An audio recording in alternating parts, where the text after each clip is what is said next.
Good evening and welcome to our March 23rd, 2021 Board of Commissioners meeting.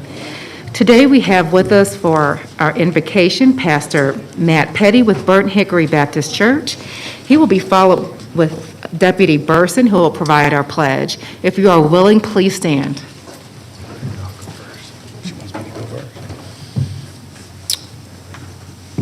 Let's pray together. Hey, Lord Jesus, we love you. We thank you today. We ask that in these next moments that your wisdom would prevail. That, Father, that we would truly walk through the great commandment to love you with all of our heart, mind, soul, and strength, and to love others as ourselves. Lord, be with this ruling body. Be with the authorities that are here. And, Lord, allow this time to set up success for Cobb County, Georgia. And God, may you receive all the honor and glory, and it's in your name we pray. Amen. Amen. I pledge allegiance to the flag of the United States of America and to the republic for which it stands, one nation, under God, indivisible, with liberty and justice for all.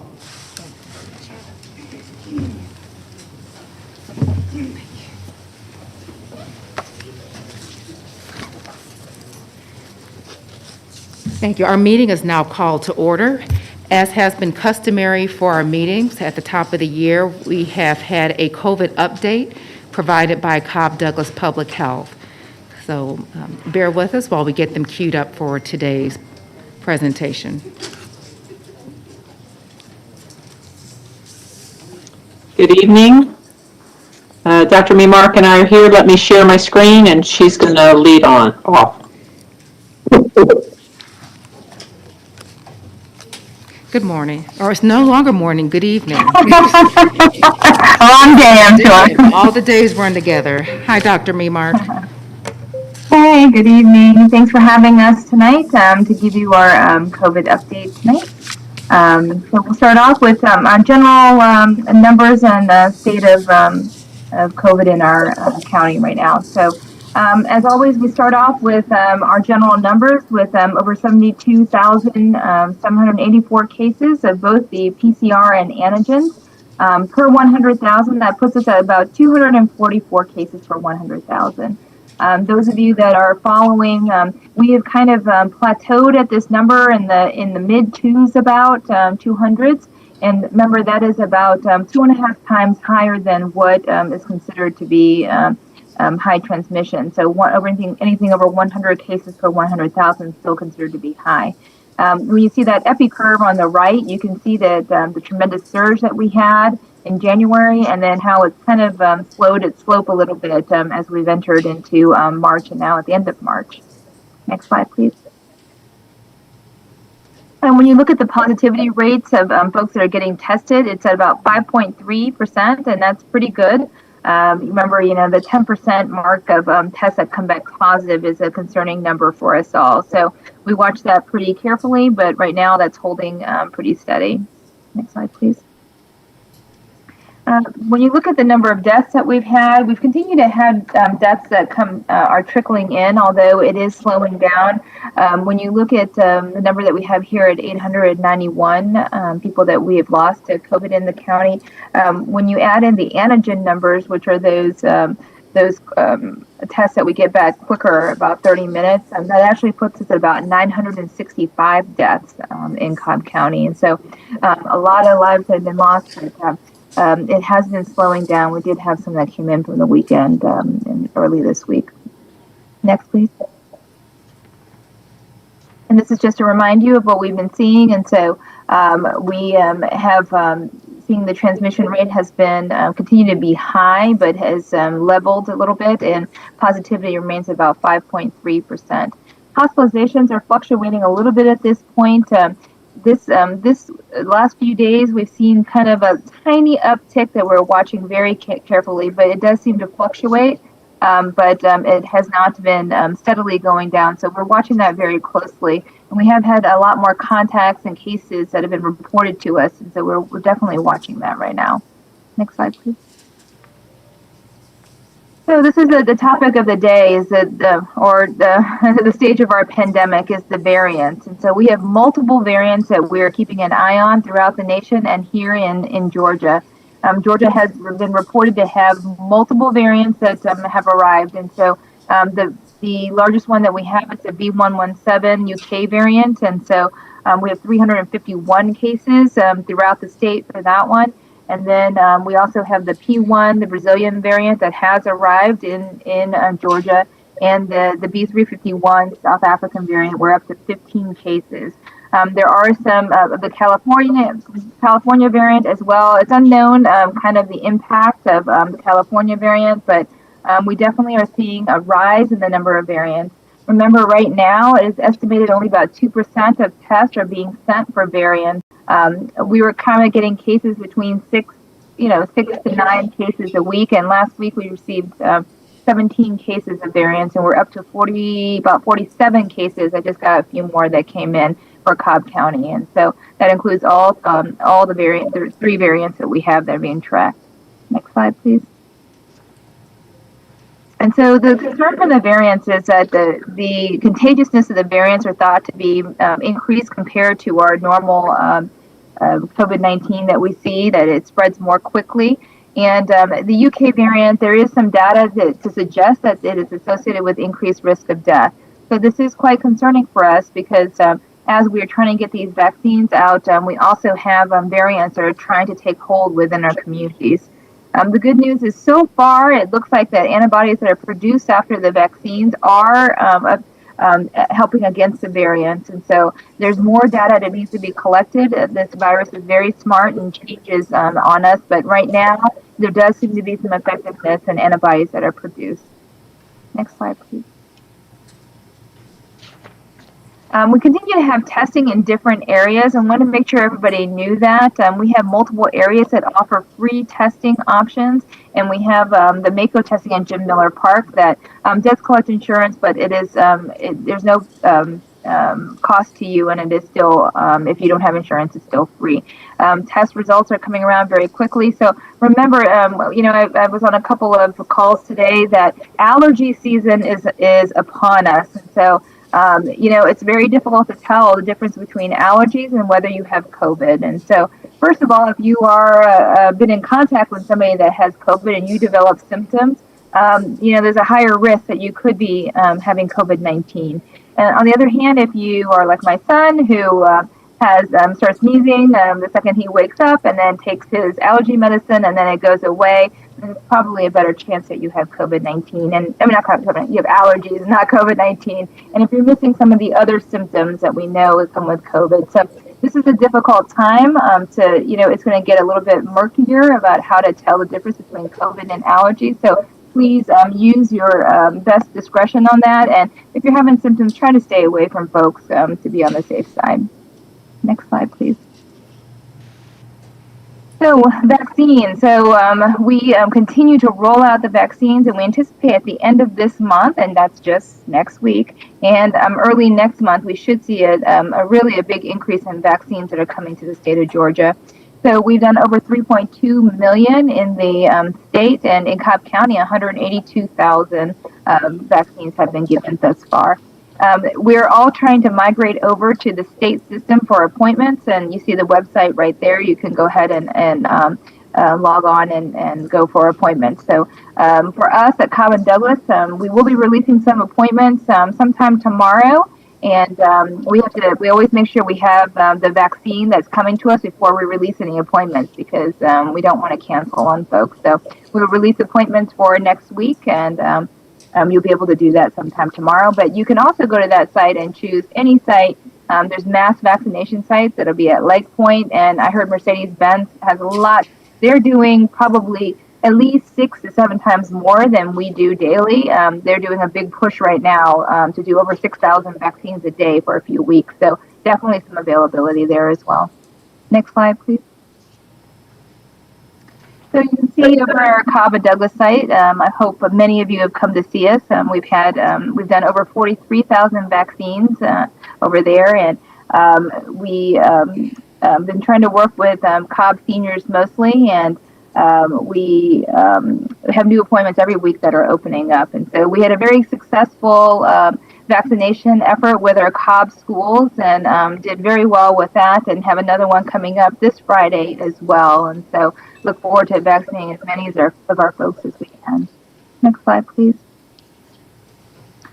So, we got a lot of folks that, that are still kind of thinking and waiting on the vaccines. And, one of the things that does keep me up a little bit right now is the folks that don't want to get the vaccine. And so we do see kind of like this wave after eligibility opens up, and then we see kind of a fall off of folks that don't want to get vaccinated. And today, I heard my my epidemiology reports, and we still have some cases that are coming in through nursing homes as well. And so, there are folks that are still opting not to get vaccinated, and everybody has their reasons. But I wanted to make sure that everybody knew kind of the benefits of getting vaccinated. So we know, first of all, we have some very, very good vaccines. If we had flu vaccines that were this great, I think that would be awesome. But we're lucky that COVID vaccines seem to be very, very effective in preventing symptomatic COVID. Even if it doesn't halt your transmission, the fact that it can almost 100% of the time prevent serious illness and hospitalizations and deaths, that is absolutely amazing. And the people that I know, the people who have gotten vaccinated, you may have a few days of some side effects afterwards, but I think we're all doing pretty well now that we've all gotten vaccinated. You're going to protect others, and then this is what's getting us towards herd immunity, is that we get vaccinated. Just like we get our flu shots, we get the COVID shots as well. You can start letting up on some of your restrictions about wearing masks and stuff if you can be around other vaccinated folks. And you can also visit some unvaccinated folks that are at lower risk. So, it definitely gives you some more opportunities. And you don't have to be quarantined if you are vaccinated and asymptomatic. So these are really important things that are going to get us back to normality, but we all have to do it as a community together to be able to make this work. If we're only at 50%, then it means that there's still going to be 50% of folks that are out there that are at risk and can continue to pass it on. So definitely some things that we need to consider as we move forward. Next slide, please. Oh, breaking news. So if anybody has seen today, the governor said, and so we have all Georgian residents that will be eligible as of Thursday. So 16 years of age and older. So remember, 16 to 17, you're only able to get the Pfizer vaccination. And so we are giving Pfizer out at Cobb and Douglas Public Health at both of our locations. So Pfizer is given there, but now it is open season, so everybody that can get a vaccine is eligible now, so 16 and over. So you can go to the DPH website. There's multiple sites. If I were a person looking for a vaccine right now, I would go to the DPH website, and a lot of the sites are on there, and I would look at those GMA sites. The GMA sites are getting vaccines on the side to be able to help and bolster. They're trying to do a big push the next few weeks to make sure that as many folks get vaccinated as possible. And tomorrow our website opens up as well, and you can grab some that are nearby as well. Next slide, please. All right, I'll turn it over to Lisa now. So as Dr. Memark was saying, this is just a screenshot of our Cobb and Douglas Public Health website. You can go on here and click on this. It'll take you to our state registration system. And there you'll be able to choose a location within a certain number of miles of your zip code that you prefer to travel. So this is a great way to find available vaccine. Also, if you go to the DPH website that Dr. Memark mentioned, you can search the vaccine locator, and you can log into the county that you want to participate or that you want to visit to get vaccinated. It will list all the eligible providers in that location. And then they have active links to be able to go to their site, and it gives you instructions about whether to connect to their appointment system or to call them or to visit their website to make an appointment. And please remember that you do not have to get vaccinated in your home county. You can go anywhere that it's convenient for you and where there's open appointments. This is also just some other screenshot choices on the Georgia Department of Public Health website. It helps you not only find public health locations to register for, but we have all of the retail pharmacies that are available to you. And you can click on any of these live links and be directly connected to those retail pharmacies and make appointments there. It also allows you to go to My Vaccine Georgia and make appointments with the Georgia Emergency Management Association web locations. So kind of a one-stop shop. You can go to that one location and find links to whichever sites you'd like to go to get vaccinated. And then I get to share exciting news. As of this week, we got our mobile health van. These are some pictures that we took today of the new van. With special thanks to Cobb County Community Development Block Grant for helping to fund this. We'll be able to use this van with our outreach team to go around to different parts of Cobb County to provide mobile satellite vaccination efforts. I also wanted to mention, as Dr. Memark was talking about our testing sites, we're going to be converting some of those satellite testing sites to vaccination and testing in the coming couple of weeks to be able to help improve access in some different geographic parts of the county. And then I just want to really give a shout out to Cassie Masloom and Kimberly Lemley for helping us with the call center. And thanks to the commissioners for approving that. It's making great progress, and I think the team is expecting to be able to launch that call center at the first week of April. And man, it just couldn't come at a better time with now opening up all of these vaccine eligibility options. So we really appreciate that support. Final takeaways, just more vaccines are coming in, as Dr. Memark mentioned, in the next few weeks. Please take whatever brand of vaccine that you have access to. All of them are excellent. So the idea is whatever vaccine you have access to is the right vaccine to take. There should be lots of appointments opening up with more than 2,700 providers across the state. We do recommend that you still practice these prevention techniques to help reduce the spread until we can reach the herd immunity of wearing your mask, watching your distance, washing your hands, and limiting the gathering outside with other households. And so please do that, but please also look very diligently about trying to get vaccine. It will help all of us. And I'll stop there, stop sharing, and we'll see if there's any other questions that anybody has. As always, thank you for that presentation that you provide us at all of our Board of Commissioners meetings. It's good to see that our rate is continuing to go down, but also appreciate the word of caution that we still have a high level of transmission compared to the benchmark of over 100,000 cases being that demarcation of where we're in high transmission. So I think it's important that we continue to still be cautious as we see the numbers go down until we get beneath that threshold. Commissioners, do any of you have any questions? One question, I know with the breaking news, I think I was so excited to see that can you remind me of the date of when it's available to 16 and above? Yeah, so Thursday, right, Lisa, will be when they start. So it kind of works out nicely because we release our appointments tomorrow, and so we'll be able to book those and keep them, we'll have them open to whoever is eligible at that point. Thank you. And are your number of vaccinations or vaccines going up compared to weeks past? Yeah, we definitely have been able to increase those, and so depending on staffing, we can definitely take those. But they have been also giving out more vaccines to our partners as well. So it's been a community effort to get all of our folks vaccinated. Okay, great.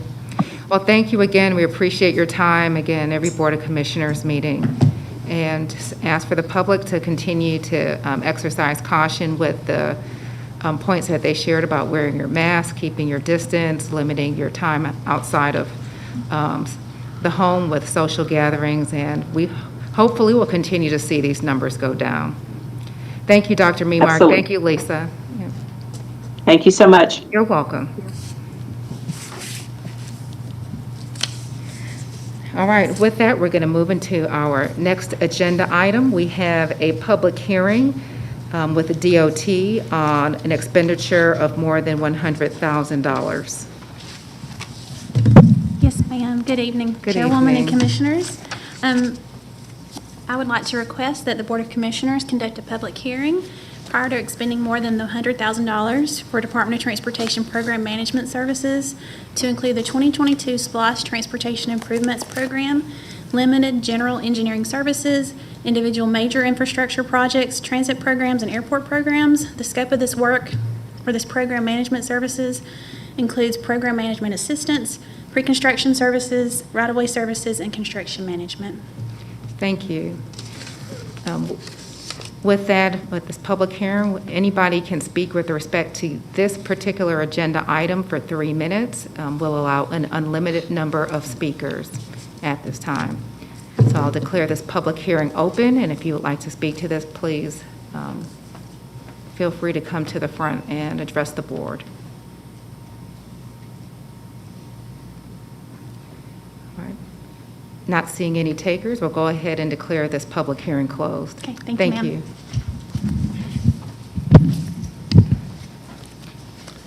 All right, I believe next we have public comment. Yes, Chairwoman. We have 6 people who have signed up for the section, and there's, I guess, 2, or actually 1 that's on the conclusion component of the meeting. So Okay, thank you. the first one is Quantina Scott.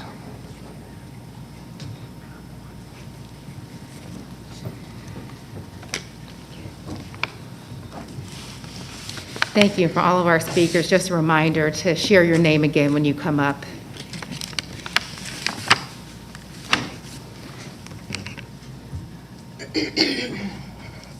Good evening, greetings to everyone.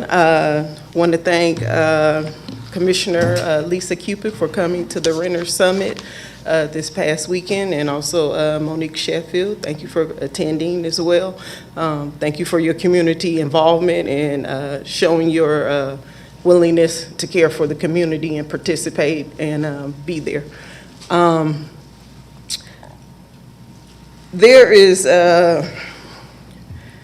It was disclosed to me by a sheriff on Sunday that there are 800 families currently who will be evicted, are in the process of being served with a notice at the expire of the moratorium on March 31st. That's not even including families that currently are displaced who are in motels or hotels. The 800 plus, in addition to potential people being evicted at the end of the moratorium, is going to be a lot. We're still waiting for the guidance to come down by the Board of Commissioners, and I believe some other government officials as well, to come up with the guidelines. We need those guidelines as soon as possible so that we can pass the word on to residents and tenants, who are in need of this assistance. It's coming very close to the end of the CDC moratorium. There will be people who will get caught in between that gap if an extension is granted by President Biden for the CDC. That could fall potentially between that gap with the CDC moratorium. I am making a request by the board for the county to come up with their own extension of a moratorium, being that the guidance has not come down yet and it's coming very close to the expiration of the moratorium, that you guys give at least an additional 30 days to allow the guidance to come down for people to apply for the assistance and allow it to be fair. It's not fair that when the assistance ends and you guys have a deadline, that people are cut off. So it should be the playing field should be equal. People should also have an opportunity to be able to apply and to exercise that right as well. And I know a large group of people who do need to apply for assistance and get that extra help. Even though people have stimulus checks, some people haven't received it. Some people have already exhausted those funds on other things that they need to get caught up on. Tax returns are going to be held up because of the stimulus coming, so people are not getting their tax returns. And that's the additional income that they can have to help with their rental assistance.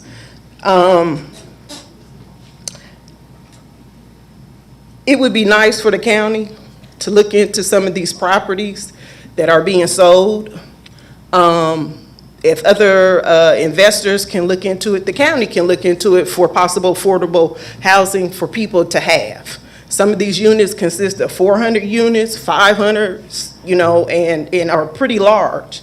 The county can purchase those properties and turn it into subsidized housing, affordable housing. They can break it down however you want to. It could be voucher programs.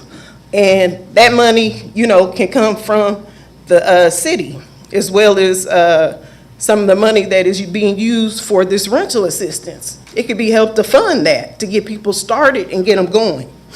But I mainly just want to try and emphasize extending and coming up with the county to have their own moratorium to at least grant people that additional time to apply for the rental assistance. That's the main thing I'm here for today and pushing for that. And I hope that you guys can find compassion to allow that to happen. Thank you. Cynthia Johnson.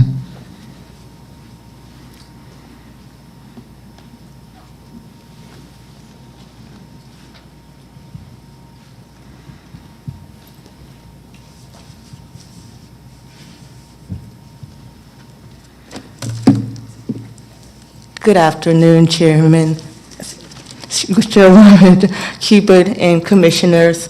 Today, I just want to stay as humble as possible. So I'm going to just start out by saying we don't elect people to rule or even lead us. We elect people to serve us. Has this concept been lost? I want to say that is because I'm feeling lost. One thing I really am dependent on this board, as it has changed, is to be transparent and open with communication, and you guys had showed me that. Unfortunately, I do hope that you honor the request that I made to speak with you individually. Commissioner Richardson, I appreciate you allowing me on the Zoom meeting to talk about the home situation that's going on to try to help our community.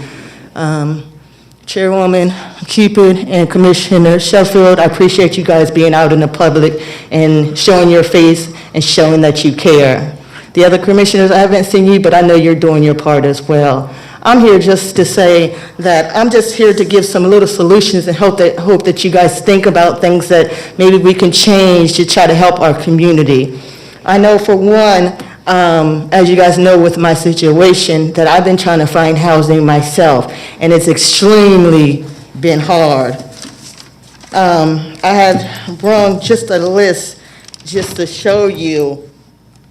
There's 50 properties that I call just alone because I'm trying to help people, not just myself, but individuals that may be having to pay market rent and housing. These housing vouchers, these are the people who are not accepting housing vouchers alone. So we're left to defend on our own. So how can we address that? We can address that by the way the City of Atlanta addressed that.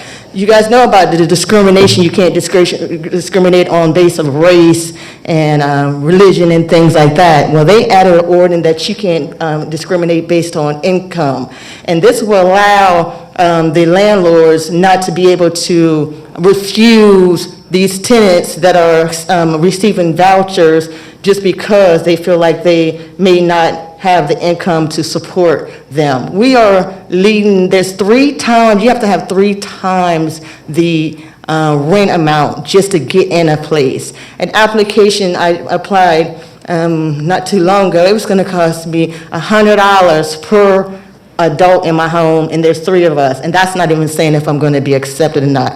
So I think it's very important that you guys look at measures as Atlanta did, and I sent you guys an email, and I will send the other commissioners as well. Another thing I want to do is you guys are partners with Marietta Housing Authority. What would be very crucial, imperative, and great to our community if you guys open back up and just maybe lend your voice to open back up the home housing program. 4 or 5 years ago, I was accepted into the program. Unfortunately, I had lost my job, so I wasn't able to get to establish. But that would have been wonderful for me right at this time. And it would be great for our community just to have our stability and not have to worry about if we're going to get put out of someone else's home. I really think those two things I've been just thinking about. I don't want to just come up here and rant and rave. I want to find solutions. I want to join together. How can I help you help us? And that's what this is about today. I don't want to feel like I'm overbearing or that I'm being I'm disregarded when I'm emailing or calling and I'm talking to different individuals, and sometimes it just seems like people don't care, like you heard enough. But I feel like this: I will never go away. I feel like if you don't say nothing, nothing will be done. I always was taught a closed mouth don't get fed. So I'm here today just pleading with you guys, like the young lady said, we have to address this and be prepared for what's coming at the end of the month. We can't keep dragging our feet and thinking because $22 million is laying on the table that that's going to fix something that needs a surgery, not a Band-Aid. Thank you for your time. Brianne Perkins.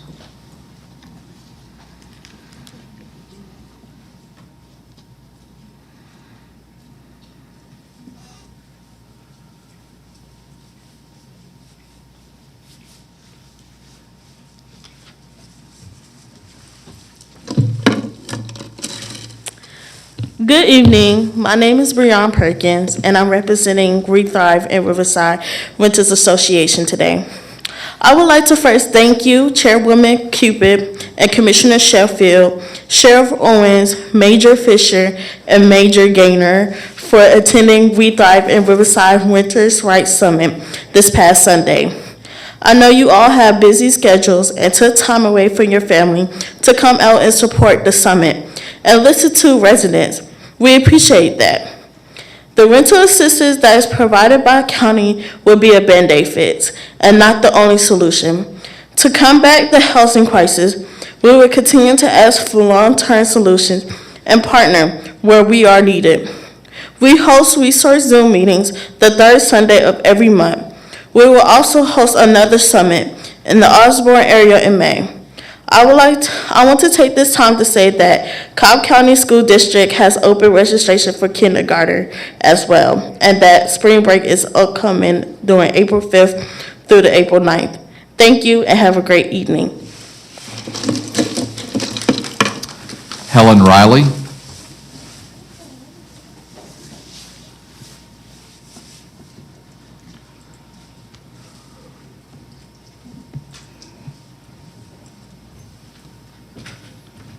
Good evening. How's everyone today? I'm Helen Riley, and I'm with Safe Place Inc., and it's a nonprofit program here in Cobb County to where we service boys 12 to 17. And we have some of our youth here today and our mentors. And in honor of Women's History Month, we like to honor you ladies for doing such a wonderful job, and we're so proud. And each rose that we're about to present to you is a different color, because as we all are different in our mindsets and our thinking, but I see and so proud of how you ladies come together to come as one and make it happen. With that, we're showing some pictures of the Teasley Community Center. We'd like to thank Chairwoman Lisa Cupid for allowing us to nonprofits in the community there, and on behalf of the community there, we want to thank you for allowing us to be there and service their community. And they have been so receptive to our services. We had a holiday party there. We did a open house in October, which was a community day. And the community has just come out and they thanking you and thanking you. They told me to let you know, Commissioner Cupid, they are so happy. The services that they ask, you seem to come through every time. And I thank Mr. Tanks for always answering the call when I pester him, call the office, and passing on the messages that the community asked me to pass on. But they asked for some health services and things to be there at the center. So at this time, we first want to have present Commissioner Cupid with a gift from Safe Place, and thank you for your services. This is Coach Orlando Davis. He's our top mentor there at Safe Place. And then we also have a rose for Ms. Sheffield. Ms. Sheffield, right there. And I'm thanking you for your service too. And I thank you for just reaching out to me as my commissioner and calling and saying, what can we do together? Thank you for that. And then the next rose we will present to Daniel. You could present it to Commissioner Braille. And I'd like to thank her. And the yellow represents friendship. And I thank Commissioner Braille for always being there and showing up as a friend. And she, in her support that she has given Safe Place throughout the year. And the referral you gave us to DJJ is working out. Thank you. And the other roles we like to present to the other two ladies. I really haven't met you all. And Commissioner Gamble, I'd like to introduce myself to you, and Commissioner Richardson. And we'd like to present you with a rose. Yeah, go ahead. Thank you too for your service. And I'd like to thank Commissioner Gamble for reaching out to me too and asking me to support her in doing a community day. And I look forward to that and getting that set up this spring. Get back together with that. So that's it. We just wanted to thank you all for your hard work, and you came in both feet planted on the ground and ready to make Cobb a better place. So thank you, and thank you for the center. One thing, we just want to ask, could we have internet at the center? Because the boys, we want to do some resume building with them and get them ready for jobs. Okay, thank you.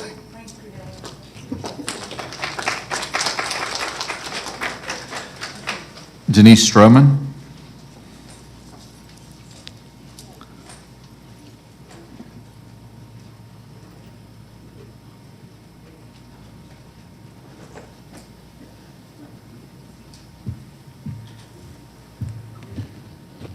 Good afternoon. My name is Denise Stroman. I want to thank you all. Thank you, Ms. Lisa Cupid, for attending the Winter Summit on Sunday. Thank you so much for coming on your day off. The Renters' Right Summit was great. I learned so much. I had gotten out of the meeting 5 resources that will help Cobb County residents, and also some of the agencies will help with their rental assistance from 3 months to 12 months. It just all depends on case-to-case basis. I learned, what else? I suggest that we should have more community meetings and you all to come out from time to time. We do appreciate seeing you all, appreciate your time for taking the time out to attend. And I would like to request if we can have the public housing open up in Cobb County. And I see that this is a good start to help the ones out that are in need, and also with the COVID pandemic. And thank you so much for your time.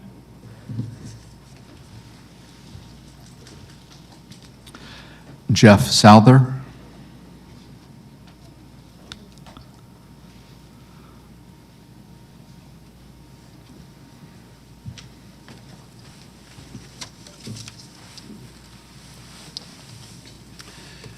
Good evening, Chairwoman Cupid. My name is Jeff Souther, and I'm a long-term resident of District 3. I first want to say I'm thankful for the opportunity to speak tonight, and I appreciate the work for the community that this board, as well as the staff of the county, does each and every day for us. I'd like to speak a few moments about the new budget and millage rate that's coming up, because I know that both are going to be important discussion items. I'm involved in the community, and many have expressed concerns to me that the new board that was elected last year may take a much different approach to the budget process. They're concerned that the board will approve numerous new staff positions, expand the size and scope of the county government, and dramatically increase departmental expenditures. And the fear is that all of this will be cited as a need to increase the millage rate. I want to encourage you, Chairwoman Cupid, and this board to resist the temptation to make dramatic and unsustainable budget change. While yes, we have had a pandemic, I would caution not to use this unfortunate and terrible situation as a reason to pass a millage increase. 3 years ago, the Commission raised the millage after citing numerous reasons why the change was needed. The past chairman noted that the increase was restorative and that future millage increases would not be necessary. The impact of a millage increase affects everyone. It affects homeowners, small business owners, and even those who don't own property and pay rent. Most landlords don't eat costs like property tax increases. They simply pass those costs on to their tenants at the next lease renewal. In fact, the full impact of a millage increase is not fully felt even for up to a year as those renewal of the leases take place. That and many renters are already facing the end of the eviction moratoriums. Not only will they need to repay those back rents, they will struggle even more to find affordable rentals should a millage rate increase take place. For homeowners, many are already struggling as it is and had to work out deferment plans with their mortgage companies. While this has helped, many have found themselves deep in debt due to lost jobs and reduced work hours. Add to that the small business owners. Unfortunately, they have been impacted the most during the last year. The citizens of Cobb simply cannot take on an additional expense. That's why I want to encourage this board now, in the advance of the upcoming meetings, to truly consider the impact of adding to the budget. Each request for an addition should be scrutinized to ensure that it is absolutely necessary. For each proposed dollar spent will impact thousands of citizens that are struggling in our community. I appreciate your consideration on these matters. Thank you very much. Chairwoman, that concludes the beginning speakers for the meeting. Thank you, Bill. We will now move into the consent agenda. I'm sorry, go ahead, Bill. There's someone who signed up for the conclusion section of the public Okay. comment. That's true. Thank you, I'll address that briefly. That's okay, with our public comment, our format is for there to be 6 at the beginning of the meeting and 6 towards the end. And this is something that we've been contemplating as a board. Sometimes we have more than 6 that sign up, which result in people having to wait towards the end of the meeting.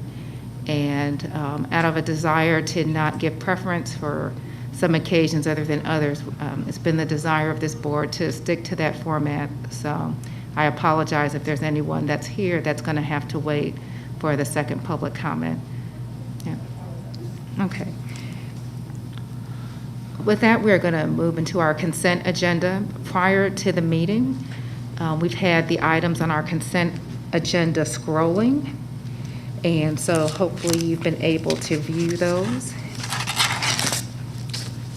And I believe that there has been one revision to consent agenda item number 22 regarding CobbWorks. Are there any questions from commissioners? If not, we will go ahead and I will ask for a motion to approve our consent agenda as revised. And for the chair to approve, or excuse me, for the chair to authorize execution of the necessary documents by the appropriate county personnel. There a motion? Thank you. A second? Second. Thank you. Yes, Commissioner Gambrill. Okay, I cannot support agenda item number 3. In 2006, when we first started membership, it was $440. Then it increased to $9,572 in 2016, and it was $12,971 in 2019, and now we are looking at over $15,000 for an unbudgeted item to be expended at this time. Therefore, I cannot support it. In addition, item number 12, from our work session this afternoon, we were discussing from a cordially was emphasized as far as the board placements, and I raised questions as far as language that was included in this resolution, and the language is not being removed, and the language contained in here makes this resolution more of a political statement than that of one of governance.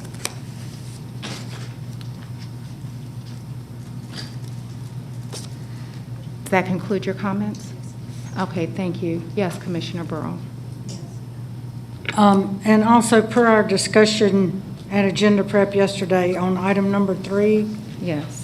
I will support this if it's, if the 15,000 comes out of the federal lobbyist that is in the current budget. And I believe Bill Volkman told us yesterday that there is that money available in the amount for the federal lobbyists that is in the current budget. So we would not be adding something new to the budget, because I couldn't support that either. Okay, thank you. There was discussion, I believe there was some consensus for it to come out of that, and I'm seeing by nodding that it is. So I'd ask the clerk that we revise agenda item number 3 so it reflects that it would come out of our federal lobbying budget and also out of consensus of the board and additional correspondence received. Ask that the expenditure be prorated for the length of membership reflecting the county joining NACO in April. Chairwoman McCubey, do you make that in form of a motion? Yes, so I would ask that we revise that motion to include, to include that language. Thank you. Is there a second for that revision? Second. Thank you. Any further discussion? I would just recommend that we are specific with the date and include April 1st rather than just say April. Okay. So we have a new motion to revise that. So we'll supersede that prior motion. Is there a motion for us to include the date of April 1st as a revision and including the other revision for this to come out of the federal lobbyist So moved. bucket? Great, thank you. Second. Any further discussion? All those in favor, please raise your hand of the consent agenda. Thank you. All commissioners have raised their hand, recognizing Commissioner Gambrill's opposition to the 2 items that she's mentioned, and just ask that the clerk please note that in the minutes. Thank you. And also on number 12, after the work session today, if we're going to do a resolution or policy change or whatever on each board appointment that's collectively a board appointment, then I think that that last whereas clause, which is what Commissioner Gambrill was referring to yesterday at the meeting, it really should be for this board only, that we're making these changes that apply to this library board of trustees Okay. only. Okay. Because we're going to do all the other ones individually. Thank you, Commissioner, and that's noted. So our action today was with respect to the library board. However, if there's any subsequent action on any of our other boards, we'll all have the ability to address that language.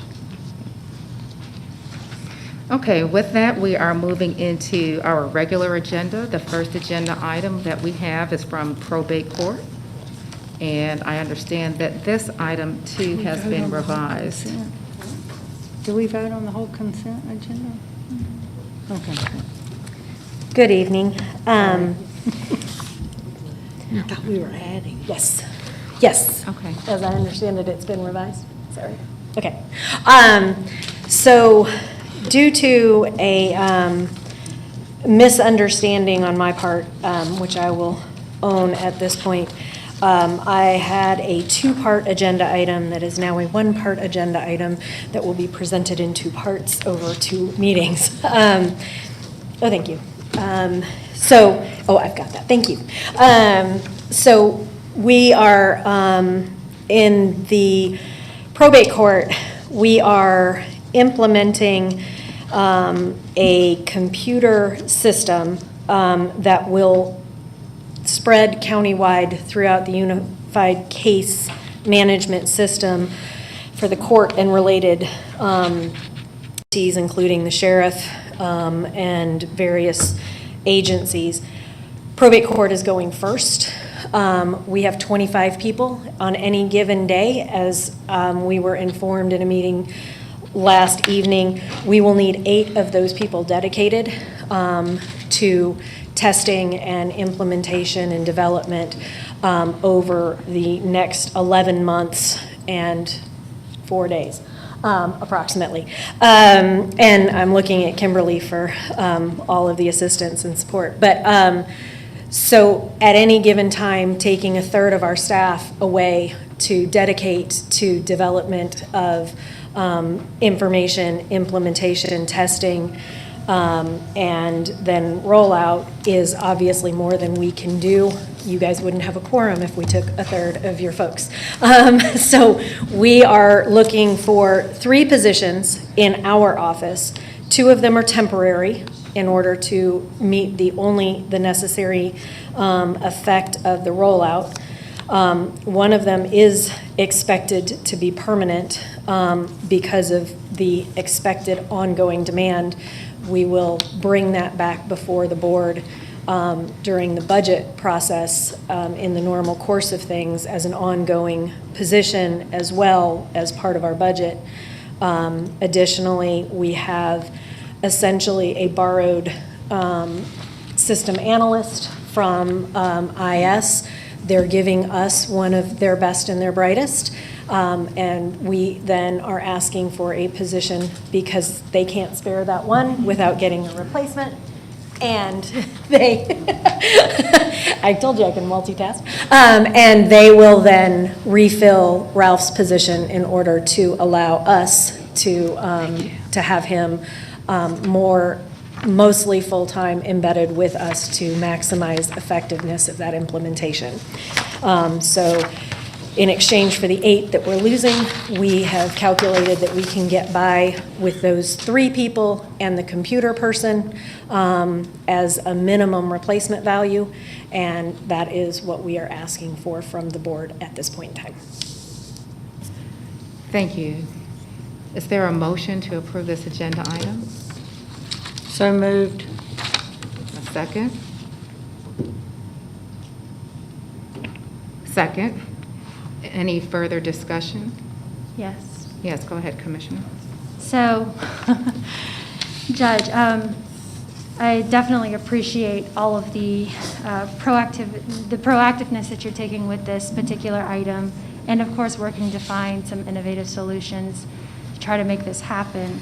And so, upon reviewing this request, at no part on your side, I am a little concerned on the standard of the board in terms of how we determine where these particular things are funded from. So I articulated in initial discussion that 2 of the 2 temp positions I can support. The one for the compliance manager coming out of basically residual funds from fiscal year 20 from your office. These are savings.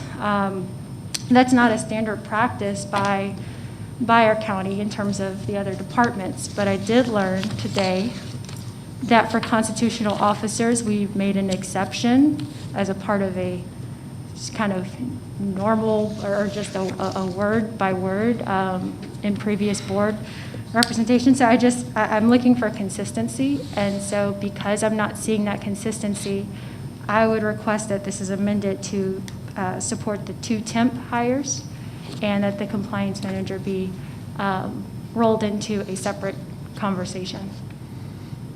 Okay.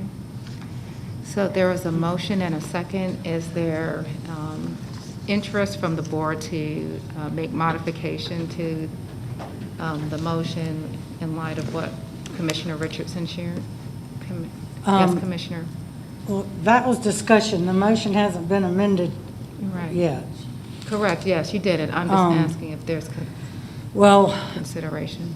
at yesterday's meeting, the way it was explained, these were, you had money savings that you were going to use in your current budget.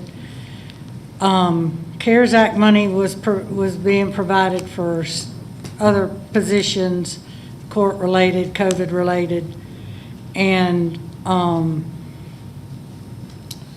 these were temporary, and you were to come back for the next year's budget to get them approved or not, but you would have to come back to make them permanent.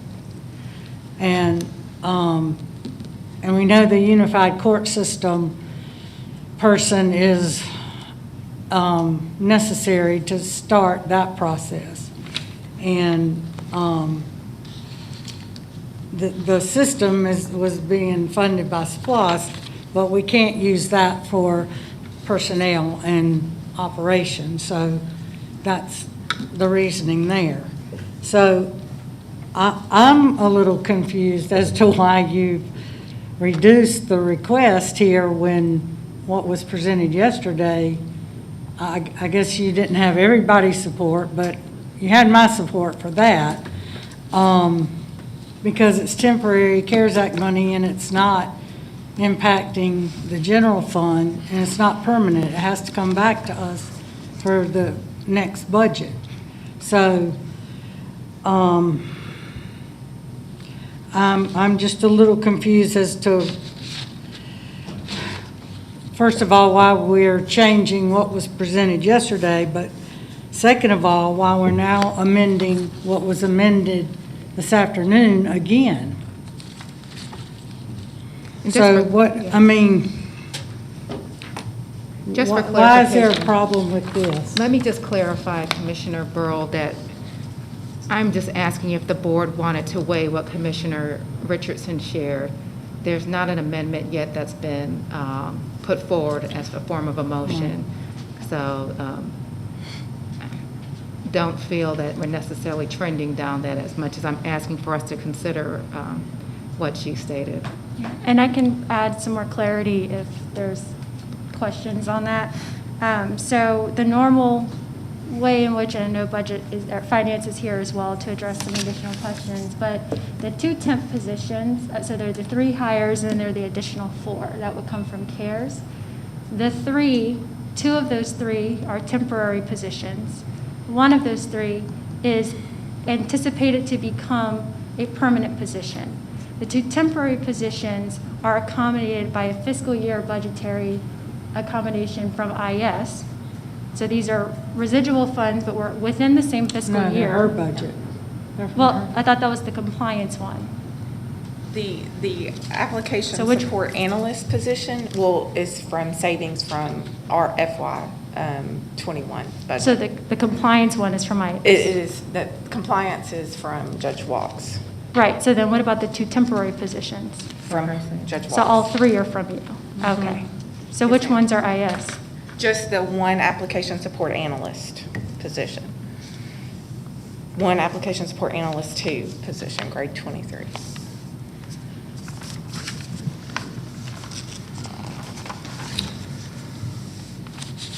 I'm still not following. Is that coming Here, back 3 positions. in April, It's or is under that the- on now? The funding section, it has to be effective May 31st. So I've got, help me. I've got 3 positions, 4 positions. 4 positions. In this one. 3 are from Judge Walk's Okay. budget, And then one more. and 1 is from the IS budget. Okay, Yes, ma'am. understood.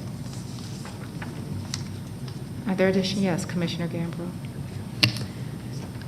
I think one of the things that we're missing, and Bill, help me, it was 2.5 million that was funded in the 2016 SPLOST for this? I'm I sorry, haven't- say that again? Was it 2.5 million For the Unified Court Case Management System? I in the think it was SPLOST? Yeah. 2 million, right? Yeah, I have was the it- number up. I can. I haven't found it yet, but my point is, Sure. in 2016, we funded the SPLOST project for 2 million. In change. In change. We'll say that. There We'll you say go. change. But interestingly enough, with the tax increase in 2018, another 3.45 million had been budgeted every single year for this unified court management system. Because while SPLOST had only budgeted $2 million, the actual total cost of the project was over $12 million. Now, this was not one of the items that we reimbursed the general fund with, even though we've been pulling out approximately $3.45 million a year to fund towards. The county took steps in 2018 to make sure that this unified court management system was funded so that way it could come online. We owe it to Judge Walk to see this come onto line because we've taken money from taxpayers as a tax increase to fund it because we underfunded it in SPLOST. That's all I have to say. Let's not conflate investment towards capital and investment towards positions, because this is an ongoing issue that we have here in the county, and part of our challenge is that we often, with our SPLOST program, are in a position to augment our infrastructure, whether it be buildings or our technology and support of information systems. The continuing criticism that we have had to weigh is, as we augment those things, do we have corresponding staff to support those things? And it's recognized that we often have a gap. And it's not just with this particular court, this is across our entire county. Cobb County has certainly been responsive to what the requests have been of our constituents and of our departments to make investments, but because we do budget conservatively and we try to do the most that we can with the least, that sometimes we end up biting our nose to spite our face because we don't have the corresponding resources to support the things that we say we want to be responsive to our departments and our citizens with, and we are in this situation. Judge Wolk is here as an advocate for her court system in ensuring that we are processing gun permits. What she does not have is the corresponding staff to do so. So, we are in a very tough position to want to accommodate her in leading her court, but also recognizing that we have continued gaps across the county where they have increased demand on them and they do not have staff support. This is what makes this request a challenge. First, it's just a numbers challenge, and we understand the level of creativity that has been used to support this item. And so some of our questions is just trying to understand how the numbers correspond with the positions that have been requested. But second, there's just a principle at play that we have typically not funded increased positions unless there was a dire need outside of the budget cycle, because when you look at using one-time money for a recurring expense, you're put in a situation where you have to sustain that over time. And this is an issue that we are going to have to address across the county. So what's before us is the exigence of the demand on her agency worth us violating our normal principle of funding positions out of the budget cycle with recurring funds. Are we willing to use one-time money for this, recognizing that we have denied other requests for other positions because we told them that we do not use one-time money for that purpose, recognizing that they have a continued stress in their organization. Now, please know that with the request that she has, I don't believe that there is an additional impact to this fiscal year because of the savings within her department and with information systems. And so as a constitutional officer, you know, they've traditionally been provided some latitude, and information systems was helpful in identifying funds to address a need that she has before her today.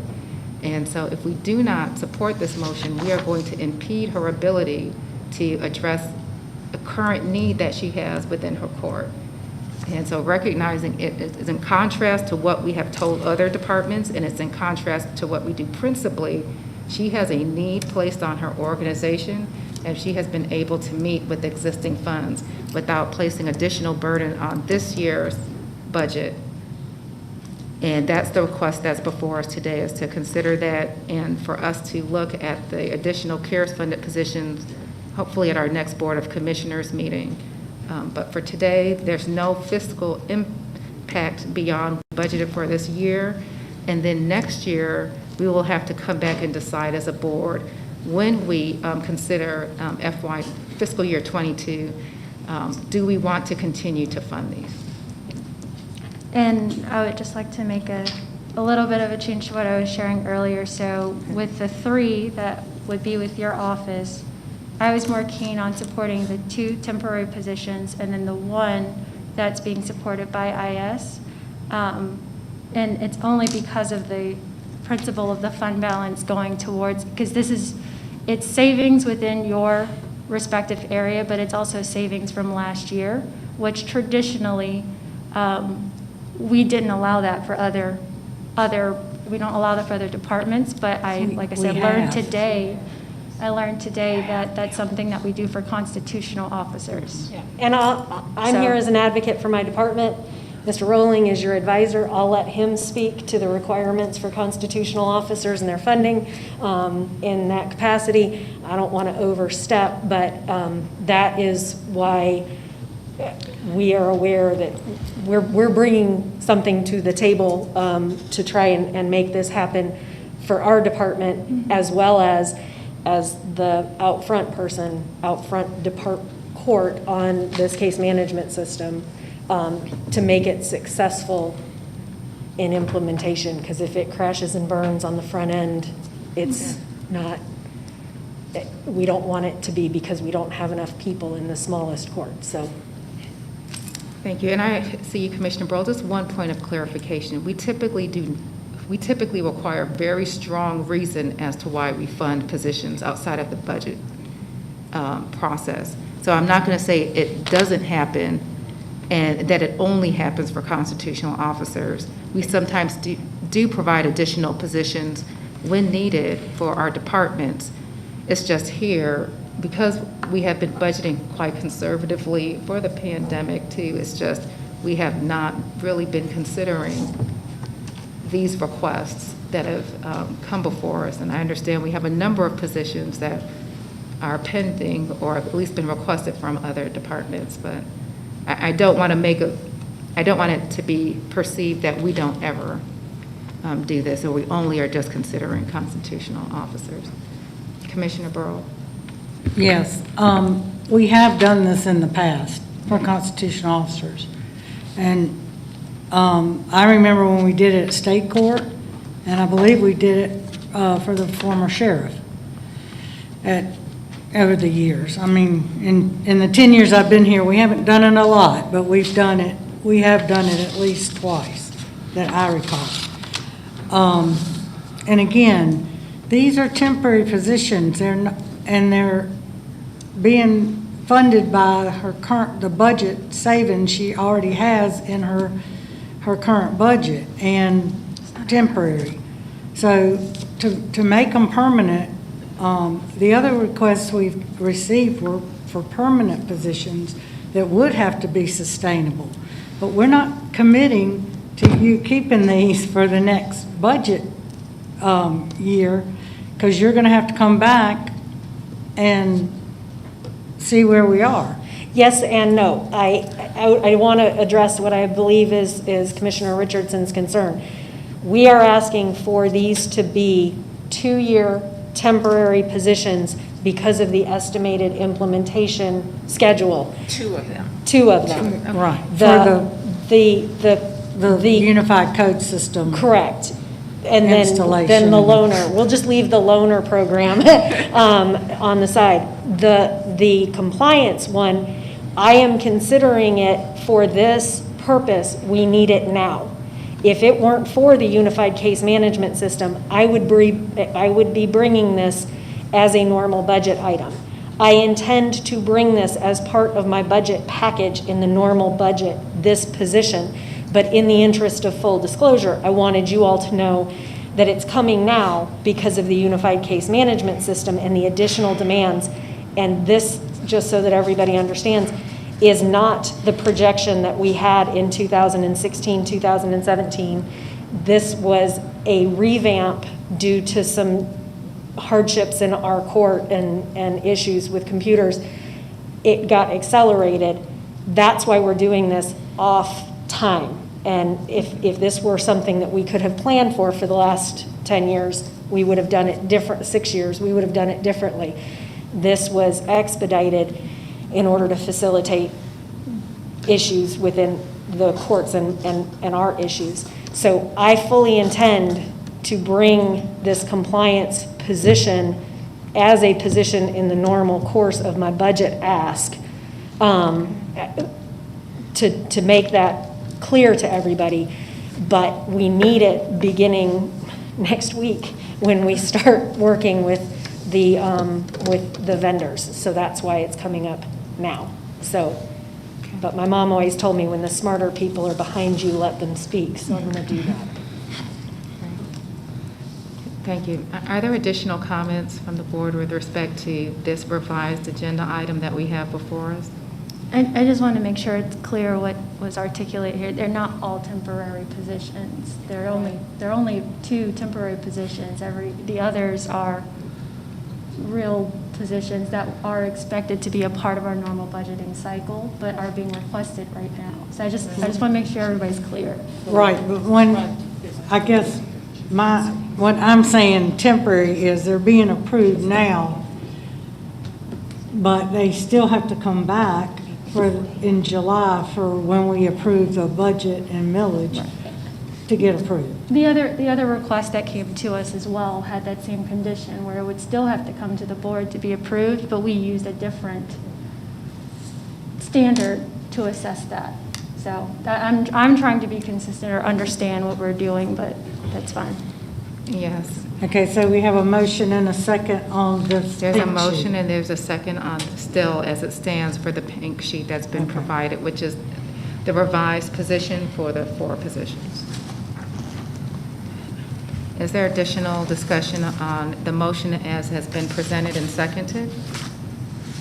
To respond to the comment that Commissioner Richardson made, the difference between this request and the other request is they were totally wanting to redo their office and change how they handle cases.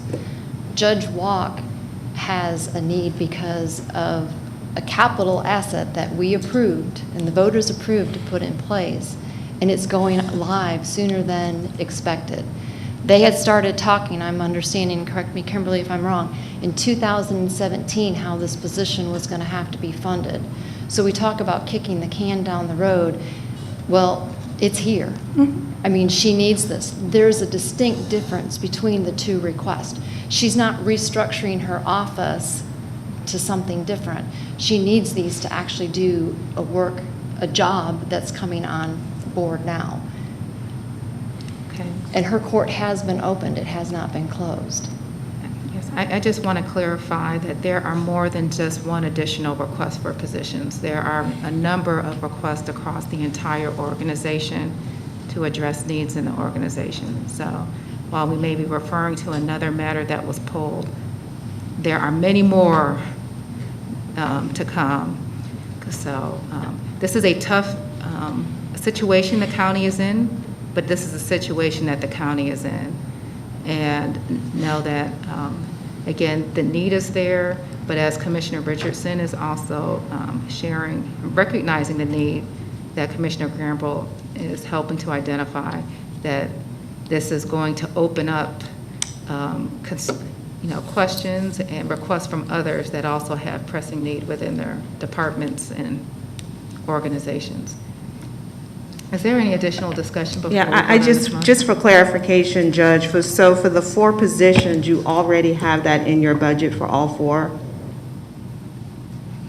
IS has the loaner position. Right. I have funding rolled over from FY '20, tell me when I'm wrong, Bill, of just over $90,000. The prorated annual cost of the remaining 3 positions that are attributable to my department total just over $88,000. So we can fully absorb the cost through FY '21. So let me just make sure. Let him fix that. Okay, so the judge is requesting that she roll over her savings. So that's really what we're after here today, is that the $88,000 can be covered by the savings that her court generated in FY '20, and she's requesting that be rollover to cover them through the end of the fiscal year '21, which is ending September 30th. So that funds is part of this request, and then beyond that would obviously be up to the board of how those positions would be funded or not. So with that, we have a motion, we have a second. Is there any additional discussion? Okay, all those in favor of the motion, please raise your hand. We have 4 commissioners in favor. All of those commissioners opposed, please raise your hand. We have Commissioner Richardson in opposition. The motion passes 4-1, recognizing Commissioner Richardson's opposition. Thank you. Thank you. Next, we are moving to our transportation regular tab. Yes, ma'am. There's 6 items for the board's consideration this afternoon or evening. The first item is requesting that the Board of Commissioners approve a utility relocation agreement with the Georgia Power Company in an amount not to exceed $46,728 for preliminary engineering and relocation of facilities on the Buckner Road Sidewalks project. All right. Commissioner Sheffield. So moved. Second. All those in favor, please raise your hand. The motion passes 5-0. Thank you, ma'am. Our next item is requesting that the Board of Commissioners authorize submission of an FY21 Federal Aviation Administration State Block Grant application to the Georgia Department of Transportation under the Coronavirus Response and Relief Supplemental Appropriation Act for operating assistance at the Cobb County International Airport, McCollum Field, and further authorize the Airport Division Manager to submit the required grant application on behalf of the Chairwoman. Commissioner Burrow. Motion to approve. Second. All those, any discussion? All those in favor, please raise your hand. The motion passes 5-0. Thank you, ma'am. Our next item is requesting that the Board of Commissioners ratify previous action by the county manager authorizing emergency repairs on West Mill Drive, approve project number X2294 to the 2021 countywide unit price contract with Chatfield Contracting Incorporated in an amount not to exceed $22,215 for said repairs, authorize the corresponding budget transactions, and further authorize the chairwoman to execute the necessary documents. Commissioner Gambrell. So moved. All right. Any discussion? All those in favor, please raise your hand. The motion passes 5-0. Thank you, ma'am. Our next item is requesting that the Board of Commissioners approve change order number 1 to the contract with Glosson Enterprises, LLC, a no-cost time extension through May 31st, 2021 for Ken Jack Drive sidewalks. Commissioner Burrow. Motion to approve. Second. Any discussion? All those in favor, please raise your hand. The motion passes 5-0. Okay, thank you, ma'am. Our next item is requesting that the Board of Commissioners approve a contract with SDNC, Inc. in an amount not to exceed $1,106,125.55 for the Buckner Road Sidewalks project. Commissioner Sheffield. So moved. Second. Any discussion? All those in favor, please raise your hand. The motion passes 5-0. Okay, thank you, ma'am. And our last item for consideration is requesting that the Board of Commissioners approve change order number 1 to project number X2750-TO number 1 to the 2018 Master Task Order Contract with Heath & Lumback Engineering, Inc., a no-cost time extension through May 31st, 2021 for engineering design of Kinjack Drive sidewalks. Commissioner Burrow. Motion to approve with discussion. Yes, ma'am. Well, I need a second first. Go ahead. Did you? Second. Okay, sorry. Just for public awareness, the reason for the extension and the redesign is because of a sinkhole that was in the way when the project started, and which is really beyond our control, and that's why we had to extend it. I have heard from some constituents that are a little impatient because they're ready for their sidewalks, and I apologize, but we had to get that straightened out before we could move forward. Yes, ma'am. So thank you, Erica. Yes, ma'am. Thank you. We had a motion and a second. Any further discussion? All those in favor, please raise your hand. The motion passes 5-0. Thank you, ma'am. Thank you, Director. Next, we are moving into our Public Services regular agenda tab. Good evening, Chairwoman, Commissioners, Madam County Manager. Our one item this evening is for the board to approve the proposed fee schedule and rental agreements for the mobile stage and LED screen. The mobile stage and LED screen were purchased in 2019 and have been used by park staff for various events such as cabarets, drive-in movies, and other live performances. The proposed fees and rules in the rental agreement will govern the usage of each item by the renters.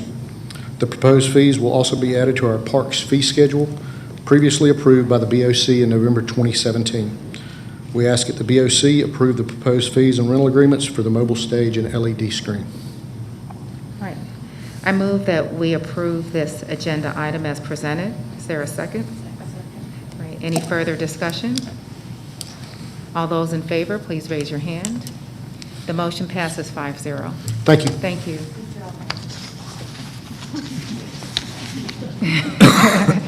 It's the suit, it's the suit. Let's move on to our next Support Services regular agenda tab.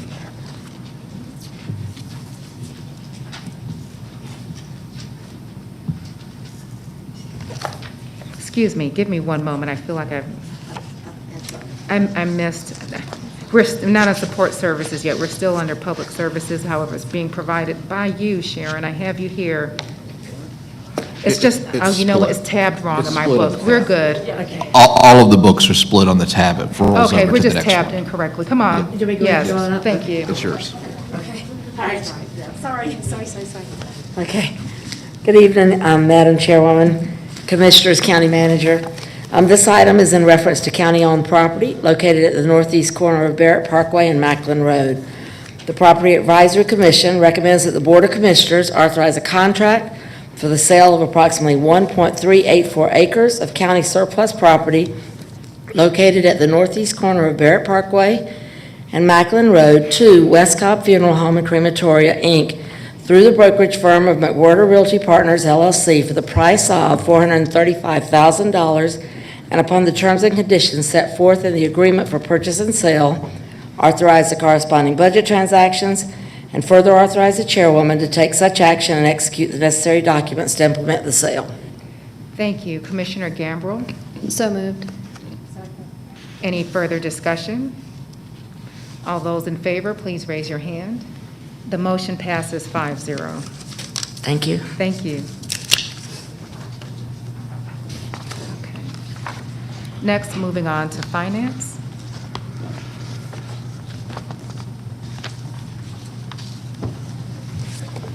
Good evening. Finance has one item for you tonight, and I've got all the subject matter experts behind me, so I will just be the quick face of this real quick. So our one and only item, we're asking the Board of Commissioners to authorize the funding for expenses for safety and security expenses related to the MLB All-Star Game and sponsored events. Thank you. Is there a motion? Is there a second? Second. Any discussion? Commissioner Burrow. The question I raised yesterday was clarified today at work session, so Yes, thank you. thank you guys for working that out, and welcome back, Chief. Glad to have you back in Cobb County. Glad to be back. Thank you. I feel really good with all these guys behind me here. I mean, you got the top three here. I'm going to ask them to come up during budget season as well. Yeah. Yeah. So there has been considerable discussion with respect to this item. I think it's paramount for us to ensure that the county is going to be safe during the Major League Baseball game. I think it's still to be seen what the turnout will be projected to be with respect to our pandemic. We do have numbers that show the history of MLB games.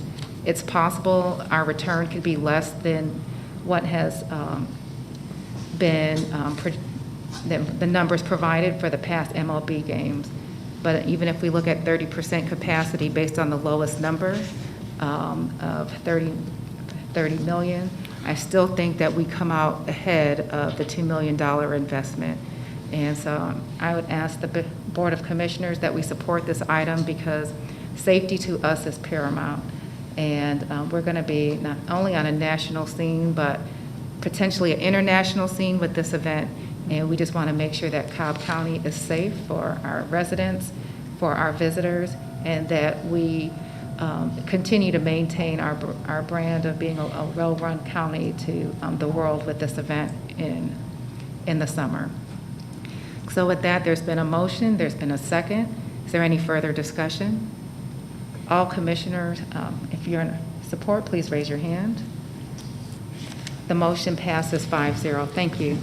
Appreciate it. And good to see our former chief of police now donning a shirt as chief of staff.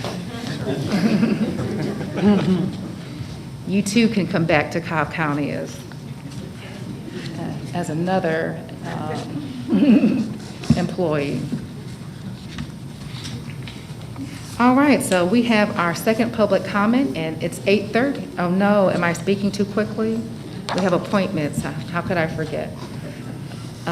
We are moving into our appointment tab. We have 3 appointments, 2 of them to be announced and 1 approval. It's after the appointment tab. Yeah. So we'll go to agenda item number 34. I believe that's Commissioner Gambrill. Yes, I'd like to announce the appointment of Fernando Farr to the Keep Cobb Beautiful Board. Great, thank you. And agenda item number 35, Commissioner Burrow. Yes, a motion to reappoint Sherry Newton to the Transit System Advisory Board. Okay, and no motion is needed, it's just an announcement. Oh, Yep. sorry. No Announce problem. the reappointment. Thank you. And then for agenda item number 36, I move that we approve the appointment of Celeste Harris to the Workforce Development Board. Is any further discussion? All those in favor, please raise your hand. The motion passes 5-0. Thank you. Now we are moving into our second public comment. Thank you, Chairwoman. Yes, June Van Brockel? Brockel?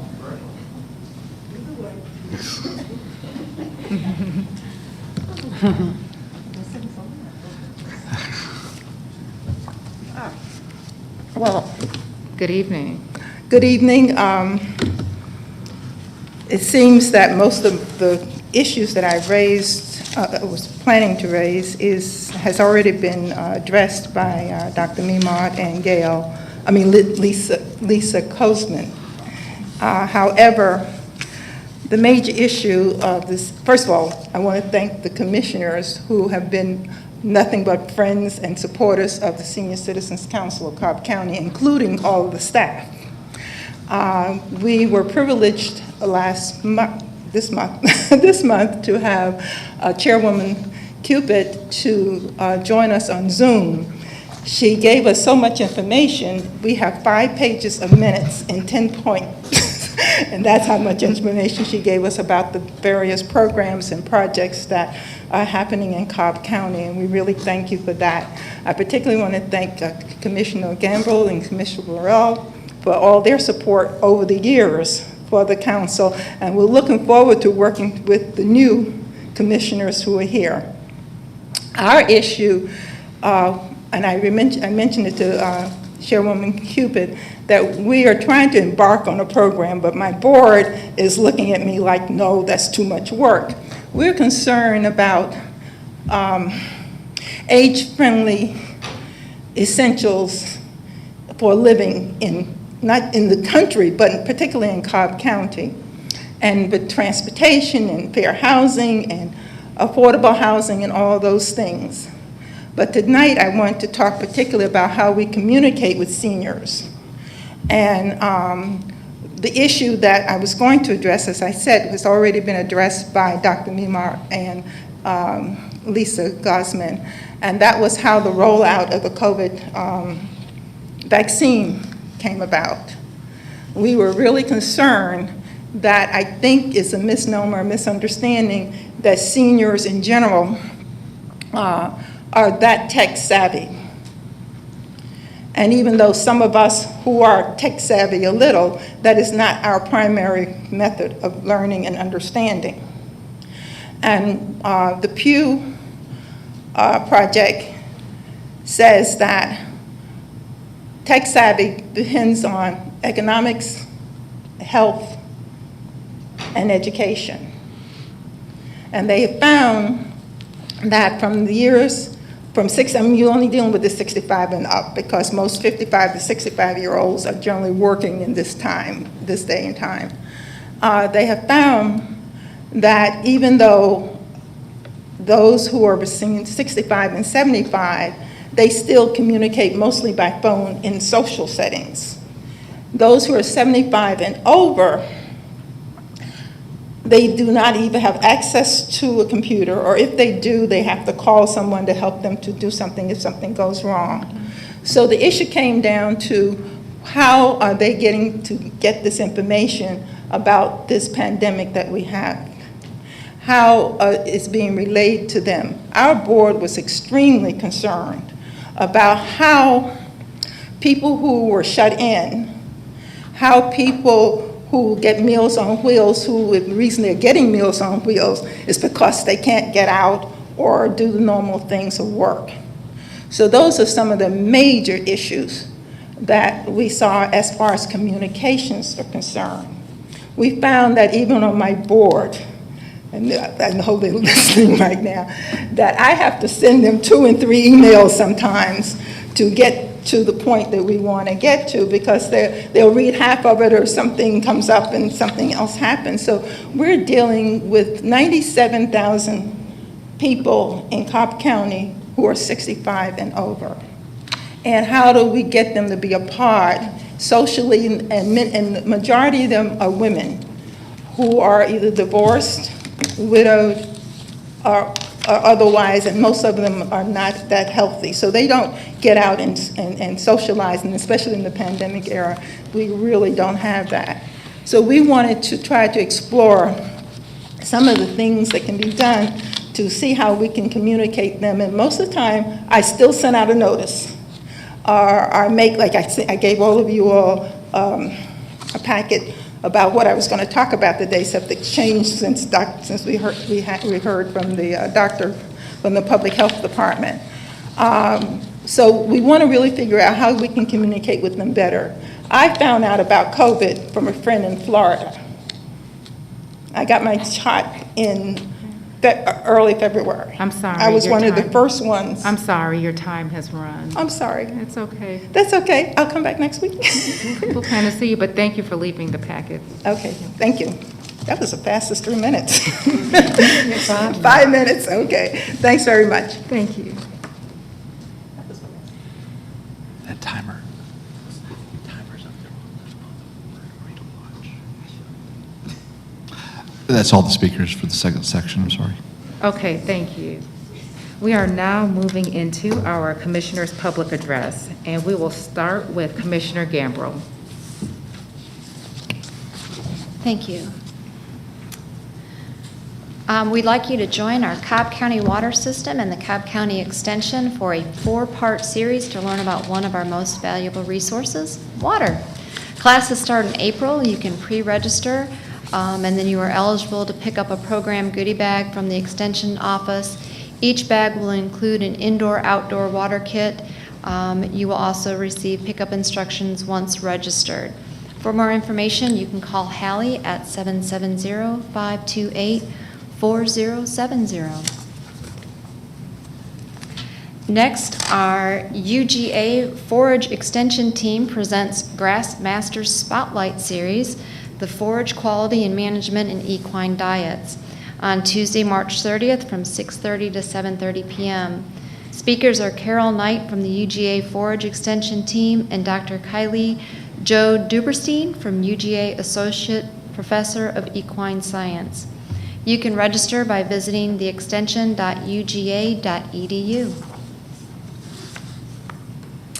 SafePath has received donations. Angela Black had reached out to SafePath, and she had been collecting donations for an orphanage in South Africa, but they were unable to ship all the donations to them. So Angela considered our local nonprofit SafePath and see if they would like the donations. We'd also like to thank Spelman College Alumni Association for their donation of toiletries and clothes to SafePath. If you would like to donate, you can visit safepath.org or call 770-801-3465. Our Cobb Public Library staff is promoting resources and programs to help increase financial stability. They will join libraries across the country to celebrate Money Smart Week, Saturday, April 10th through Saturday, April 17th. Programming supports the needs of low to moderate income households that were affected by COVID-19 to encourage greater financial well-being. Registration is open now, and you can register for webinars, or for more information, you can visit our cobbcounty.org/library or the Federal Reserve Bank of Chicago Money Smart Week page at moneysmartweek.org. And lastly, there is still time to vote for your favorite story time and support our libraries. In celebration of Read Across America Month, Cobb Library Foundation is hosting its first Storytime fundraiser.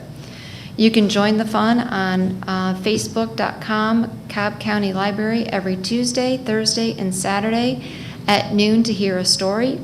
You can then visit celebratezeus.givesmart.com to vote for your favorite story time, or text Celebrate Zeus at 76278 to place your vote. And voting is open now through March 31st. That is all I have. Thank you, Commissioner. Commissioner Richardson?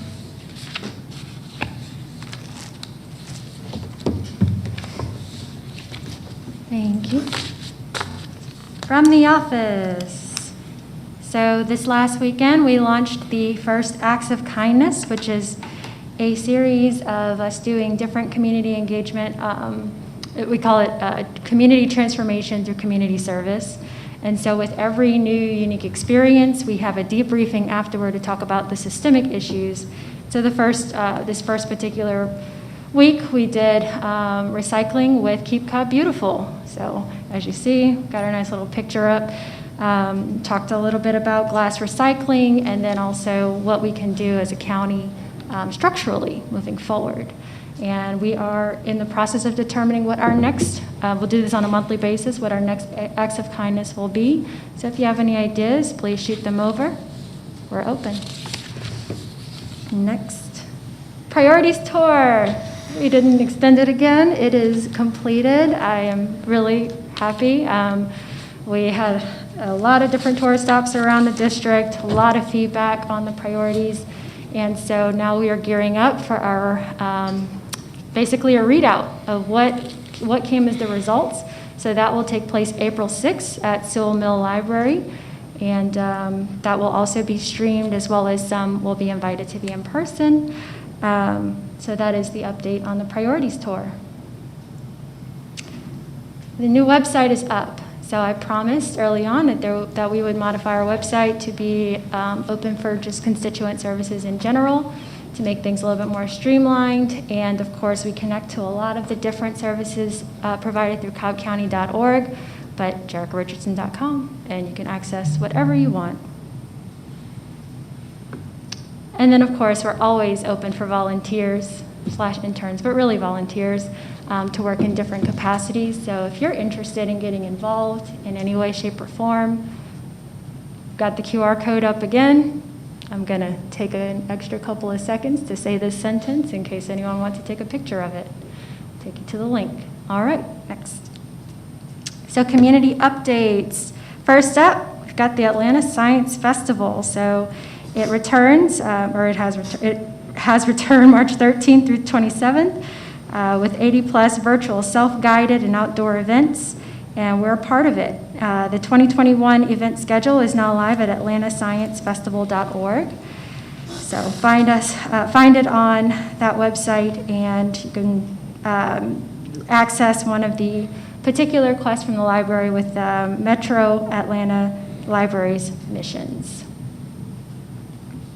And next, we've got Code Ninjas. So being true to form on technology. If you're interested in learning how to code, April 1st, 4:30 to 5:30, East Cobb has partnered with Code Ninjas to bring a unique and engaging program.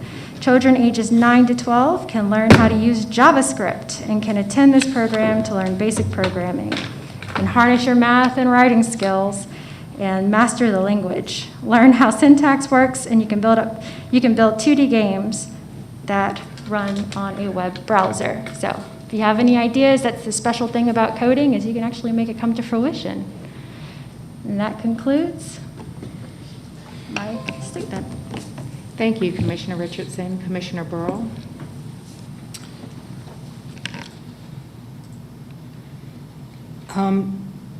In the month of March and April, United Military Care is hosting several events to honor our veterans. And this Saturday, March 27th, they will be holding their monthly veteran food drive. They are located at Old Canton Road between Upper Roswell Road and Sewell Mill. And all this will be in my newsletter as well, if you can't get all the information down. Fun outdoor event celebrates women in STEM. Join Cobb Public Library staff for its Atlanta Science Festival sponsored event, STEM Bio Walk. Explore outside of Mountain View Regional Library and follow the flight path of a bee as you learn about famous women in science, technology, engineering, and math, and participate in self-led STEM activities. Pick up a STEM activity kit while supplies last. This outdoor self-led experience is being held through March 26th.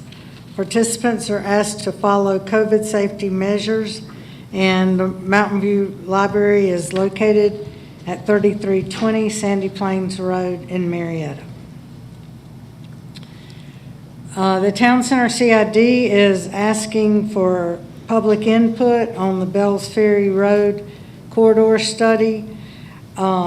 It is on, the online survey is live now. It's open and accepting responses through Saturday, April 4th, and it can be found at surveymonkey.com/r/Bells Ferry Road Survey. For more information, you can visit the Town Center CID.com Vision Studies website. Next Wednesday, I'm hosting a virtual community meeting, WebEx meeting for ROD1, Sprayberry Crossing zoning, that will be heard by Planning Commission on April 6th and by the BOC on April 20th.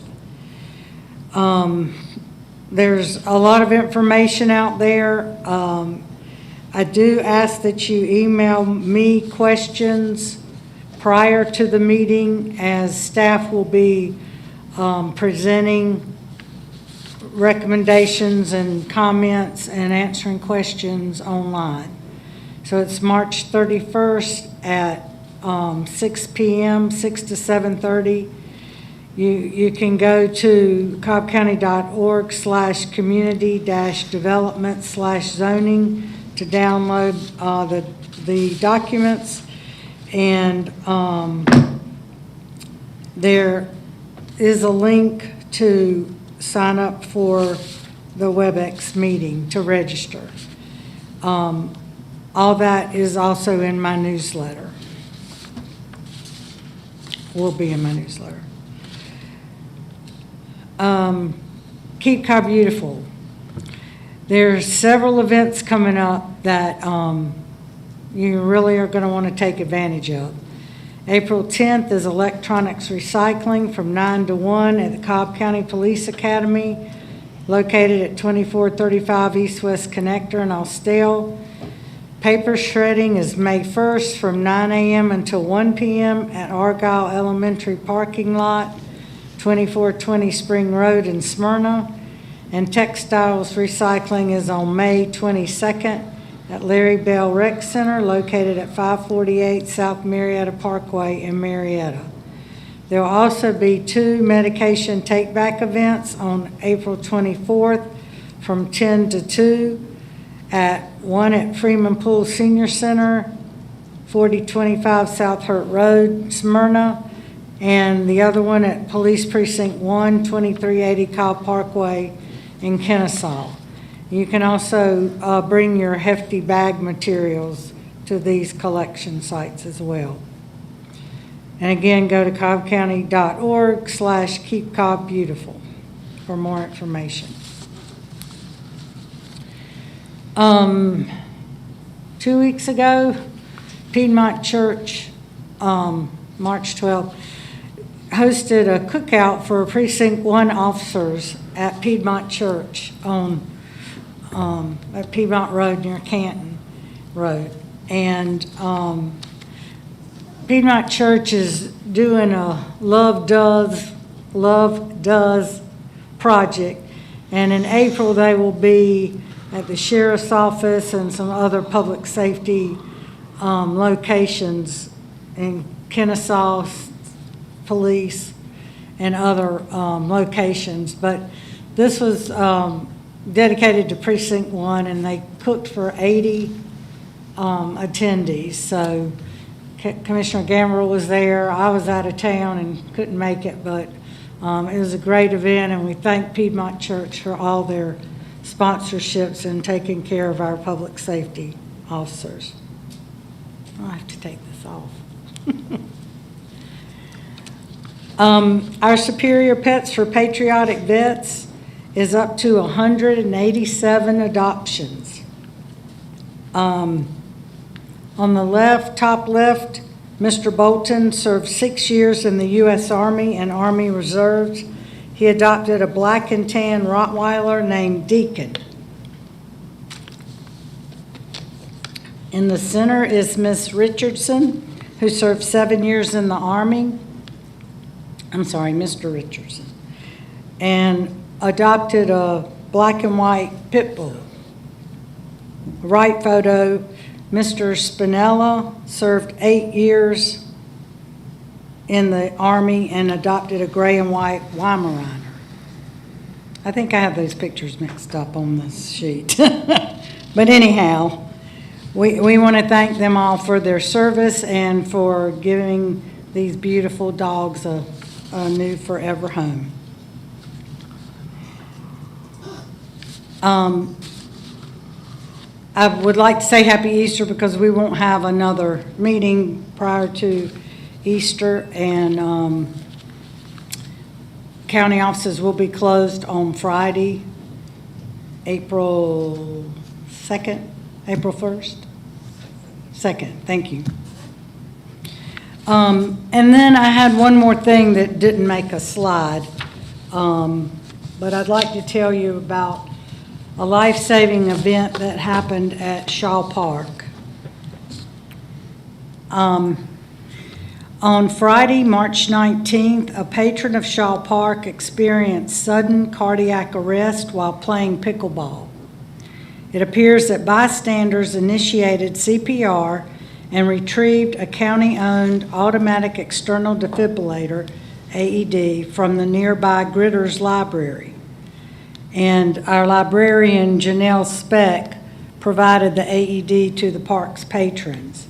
The AED shocked the patient one time and was able to restart the patient's heart. While the patient remains in the hospital, he is expected to make a full recovery. So I just want to thank the citizens that were playing pickleball and the bystanders, and also our Gritters Library for their quick action in saving a life. And, it's probably a miracle that he will make a full recovery. So when he does, he'll be at one of our commission meetings. Thank you. Thank you for sharing that with us, and commend everyone for their quick action. And it's good that we have those AEDs I on know. hand. Commissioner Saved Sheffield? a life. Yes. Thank you. Before I get started with my presentation, I just want to send prayers and thoughts out to the families in Colorado for the recent shooting, and also to the families that have been impacted by the shootings here in Georgia. Next slide. Join me and Planning Commissioner Galt Porter for a monthly own community meeting tomorrow at 7 p.m. Zoning decisions have lasting impacts in our community, so please join us tomorrow and weigh in on April zoning cases. And you can send an email to deidre.watts@cobbcounty.org for the meeting invitation. Next slide. We are excited about the much-anticipated park opening in Mableton. Please join us for ribbon cutting at the Discovery Park at Riverline on Wednesday, March 31st at 10:30 a.m. The address is 6635 Discovery Boulevard in Macon. Parking will be limited, but if you are in a position to carpool there, that would be fantastic, so that we can have more people to join in the festivities. Next slide. The Senior Wellness Center will host a free Black Heritage Walk Tour on March 24th, that's tomorrow, from 1 to 3 p.m. at the Marietta Square. The tour will highlight several historic sites that have contributed to Marietta's African American history and heritage. The tour will be approximately 2 miles, and the starting location will be at the Marietta Visitors Bureau at 4 Depot Street in Marietta. For more information, you can call 770-528-5355. Next slide. Oh, fancy. How'd you do that? How'd you do that? Yeah, I don't know. I'm not Oh, you did that, Deidre? Oh, okay. So Cobb County Library will host a drive-through food pantry on April 7th and April 22nd at the, again, at the South Cobb Regional Library, and that location is at 805 Clay Road, near the Mableton Post Office.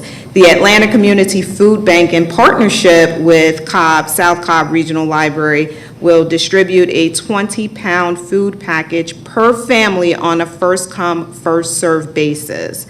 So for more information, you may visit cobbcounty.org/library, or you may call 678-398-5828. Next slide. This coming Saturday, Cobb County will host a rental utility assistance town hall meeting, and you see Judge Brendan Murphy there from Magistrate Court. It would be on this Thursday, March 25th at 6 p.m., and I understand that there will be others to join on that call as well to share information on rental assistance and evictions. It will be on the site for later viewing if you cannot make it on Thursday. You may view at a later date. Next slide. Drive-through literacy pop-up event. Where? South Cobb Regional Library. When? On Friday, March 26th from 2:30 to 4:30. Learning Spaces is a community-based preschool program funded by the United Way that support children in their development years and the families, friends, and neighbors who care for them. The program is presented at public libraries and other non-traditional places. For more information regarding Learning Spaces, you may visit unitedway.org/program/learning spaces. Next slide. So we have a lot of fun Easter activities this weekend across the county. Join at one of the locations. It will be a drive-through event and in an effort to practice social distancing. It will be drive-through, and we have four locations throughout the county, and it would be a great, fantastic way to welcome in spring, as well as Easter. And I think that concludes all of my presentation. Thank you. Thank you, Commissioner Sheffield. As my slides are being retrieved, I wanted to start off with our first priority for the year is to be able to respond and recover from the pandemic that we're in. And it looks like our rates are reflecting that we could get there. You see the Cobb increase in daily confirmed cases going down. However, there is a plateauing to the decrease in cases that we have had. So again, just want for us to continue to be mindful of what was shared today by our Cobb Douglas Public Health staff. On another health-related note, March is colorectal cancer screening month, and I didn't create a slide regarding this, but when I do have my weekly calls with WellStar, they have been talking about this, and I just wanted to impress upon persons that if you have not been screened for it, to please do, as it's one of the leading causes of cancer here in the U.S. Thank you. This is a snapshot of a number of attendees that we've had with a lot of our partners here in the region to address our upcoming transit referendum, which is our second priority here in the county. And we were fortunate to be joined by representation from the ATL, from the Atlanta Regional Commission, and from MARTA, and our very own Cobb DOT, and also new appointees to the Transit Advisory Board as we started to address a roadmap to ensuring our county's success in strengthening transit here in the county. As was shared by Commissioner Sheffield, we'll have a rental utility assistance meeting. Now, I know Judge Murphy is probably going to become just a household name at the end of all this. Please know he looks much better with his mouth closed than open. We're going to have to find a better picture to reflect Judge Murphy here, but he is sharing good news to everyone here. I keep looking at this picture. I thought it was funny when I saw Commissioner Sheffield, and he is here just, again, sharing the partnership that we have here, which is very important here with our providers and with our county. And I think it's unique when you see people like our sheriff, like our magistrate court judge, like our nonprofit service providers, like communications come together in a room to talk about how we can address the pending crisis that we have, not only with the pandemic, but with people who are at risk of being evicted in a very short time frame. As numbers were shared during the public comment period, right now there are actions that are before the sheriff to the tune of 800. And so we really need to make sure that we are connecting people to these programs because we do not want to have an additional crisis on our hands. I wanted to send a thank you to those in public safety. And, you know, we can't say thank you enough for people who sacrifice themselves to keep our community safe. But something that I think that we are beginning to experience closer to home is just the rampant uptick in violent crime that has plagued our nation, and it seems to be coming closer to home every day. And we had a recent event here in Cobb County, and it's just unfortunate that we are experiencing this, but this has been another phenomenon associated with this pandemic, in that there has been an uptick in violent crime. So I particularly want to say thank you, Chief Cox, to you and your team, as I know you guys are addressing these every day at levels that are certainly have been unprecedented in recent years. And for our community members, just be watchful and do what you can to stay safe. I have not gone into why this is occurring. Only people can imagine, with the stress of being in a pandemic, how that could be contributing to this. But I'm shocked every day at the news that I'm hearing, whether it's Colorado or right here in Cobb County, that these events are going on, and we have people who have to respond to these events, and every day our police are doing so. So just want to say thank you, and not just our police, our first responders throughout the county. And sometimes we recognize those in uniform we see on the streets. We don't always recognize 911, who's responding to these calls and dealing with these events, and to others who are addressing these fire, who are our first responders. And so just want to thank you for what you're doing every day, particularly during these times. I also want to extend a thank you to our elections workers. Today, during our work session, our elections department shared a moment of truth with us so that we can understand just the heroic efforts that they applied last year during increased numbers of voter participation. And while we are certainly happy that we have residents who are being civically engaged, there are people that have to deliver that service for our residents to be engaged. And to be honest, I was disheartened to see the gaps that we have in elections. I was disheartened to see how little our elections workers are compensated. So as we have people who are concerned about the stress in our budget, we have people who are ensuring your right to vote who are making less than $10 an hour. They are making less than people who work at a fast food restaurant. And I think for Cobb County to be the 6th most affluent county in this state, this is not excusable. I mean, this is unexcusable. We have to do better. And so I appreciate elections for bringing this to our attention, because I can only anticipate we will continue to have people coming out to the polls and exercising their right to vote. But Cobb County, we have got to do better, and this is part of the goals that we have of being all in Cobb. We are a county of integrity. That means we are willing to look at where we can do right by our citizens, but where we can do better.